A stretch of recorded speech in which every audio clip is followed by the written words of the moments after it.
स्वागत है आपका। ब्रेक के बाद अगली बड़ी खबर की ओर आपको लिए चलते हैं। वेनेजुएला में आए विनाशकारी भूकंप ने पूरे देश को तबाही के मंजर में बदल दिया है। मलबे में दबे लोगों को बचाने की जंग जारी है, जबकि मौत का आंकड़ा लगातार बढ़ रहा है। दुनिया भर के देशों ने राहत के लिए हाथ बढ़ाया है और भारत ने भी ऑपरेशन अमिस्ताद के जरिए मदद भेजनी शुरू कर दी है। लेकिन इस सब के बीच दशकों से आर्थिक शिकंजे में जकड़े देश में राहत और बचाव कार्यों को युद्ध स्तर पर चलाने में काफी परेशानी भी आ रही है। आइए आपको ताजा अपडेट से जुड़ी एक रिपोर्ट दिखाते हैं और फिर इस पर अपने विशेषज्ञ मेहमान से हम चर्चा करेंगे।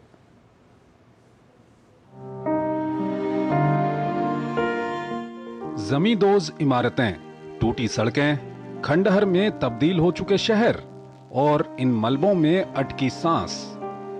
उम्मीदों की तलाश दूसरे दिन भी युद्ध स्तर पर जारी है। उत्तरी इलाकों में आए 7.2 और 7.5 तीव्रता के दो झटकों ने पूरे क्षेत्र को हिला दिया। ला गुएरा शहर, जो कभी समुद्र की लहरों और हंसी से गूंजता था, अब मलबे और चीखों के बीच दफन है। इन्हीं चीखों में एक आशा माँ की भी, जो पिछले 2 दिनों से अपने बेटे को मलबों में ढूंढ रही है। हाथों से पत्थरों के ढेर हटाने की कोशिश कर रही है। हाथ पत्थरों से कट चुके हैं, लेकिन उम्मीद अब भी बाकी है। ऐसी सैकड़ों कहानियां आपदाग्रस्त वेनेजुएला में चारों ओर बिखरी पड़ी हैं। अब तक सैकड़ों लोग जान गंवा चुके हैं। हजारों अस्पताल में मौत और जिंदगी के बीच जंग लड़ रहे हैं। वहीं दशकों से चले आ रहे आर्थिक प्रतिबंध और आर्थिक संकट ने स्थिति को और जटिल बना दिया है।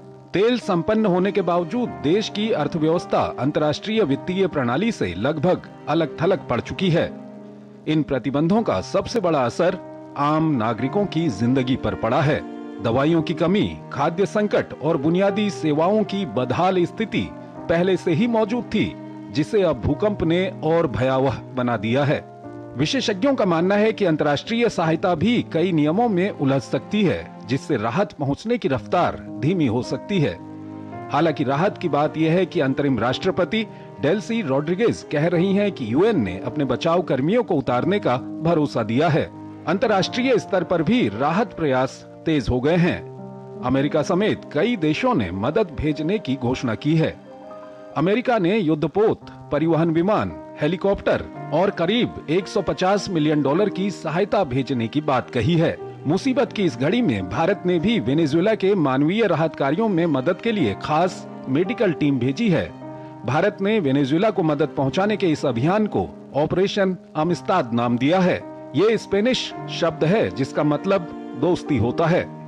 विदेश मंत्री जयशंकर ने एक्स पर पोस्ट कर बताया कि भारतीय वायुसेना के 2 विमान वेनेजुएला के लिए रवाना हुए। इस सहायता में भारतीय सेना की एक फील्ड हॉस्पिटल यूनिट और 35 टन से ज्यादा राहत सामग्री, दवाइयां और मेडिकल उपकरण शामिल हैं, जिनमें 2 भीष्म क्यूब्स भी हैं। इसके अलावा फ्रांस, तुर्की, जर्मनी, चीन, नीदरलैंड समेत तमाम देशों ने राहत और बचाव कार्य में मदद की पेशकश की है।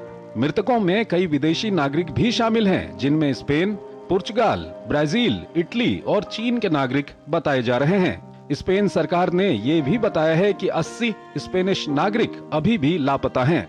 अब सबसे बड़ा सवाल यही है कि वेनेजुएला को इस विनाश से उबरने में कितना समय लगेगा।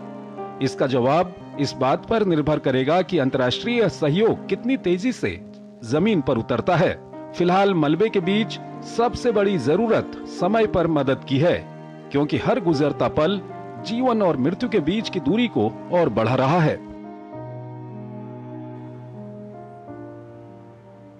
प्रभुदयाल जी हमारे साथ जुड़े हुए हैं, विदेशी मामलों के जानकार हैं, फॉर्मर सीनियर डिप्लोमेट हैं, उनसे हम बातचीत करेंगे। प्रभुदयाल जी, कल वेनेजुएला में जो भूकंप आया, वहां पर भारी तबाही वहां पर मची हुई है।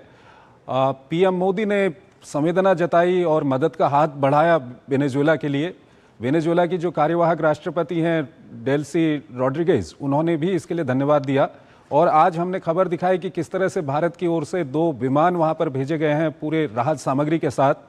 भारत के इस कदम को किस तरह से आप देखेंगे, क्या कुछ कहेंगे? देखिए, वेनेजुएला पे बहुत बड़ा संकट आया था।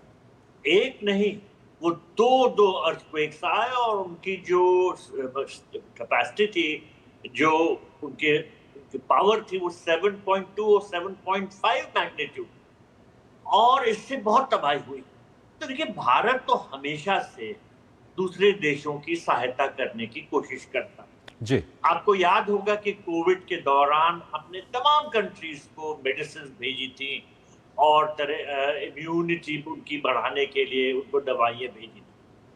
उसके बाद आपको याद होगा कि टर्की में एक बड़ा भारी अर्थक्वेक आया था, और टर्की हमारा साथ नहीं देता था कई मामलों में, जैसे वो पाकिस्तान का सपोर्ट करता था कश्मीर इशू पे, लेकिन फिर भी हमने एक ऑपरेशन दोस्त कायम किया, जी। और ऑपरेशन दोस्त के तहत हमने वहां के लोगों के लिए सहायता भेजी पूरी तरह से।